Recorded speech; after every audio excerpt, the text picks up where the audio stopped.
আসসালামু আলাইকুম, সবাই কেমন আছেন? রান্না করতে করতে কখন যে এতগুলো আইটেম করে ফেলেছি নিজেই বুঝতে পারিনি। প্রথমে শুরু করছি রুই মাছের ভর্তা দিয়ে। রুই মাছের ভর্তাটা যা হয়েছিল বলে বোঝানো যাবে না।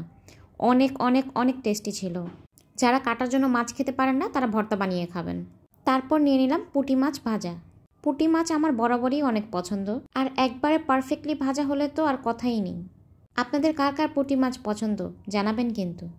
তারপর নিয়ে নিলাম শাপলা দিয়ে চিংড়ি মাছ।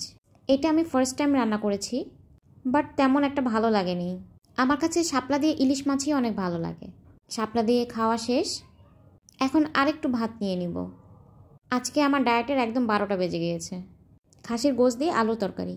খাসির গোশ ভুনা আর কাচ্চি রান্না করা হয়েছিল, কিন্তু আলু দিয়ে রান্না করা হয়নি, তাই আজকে একটু আলু দিয়ে রান্না করে নিলাম। এটা যে খেতে কি টেস্ট হয়েছিল!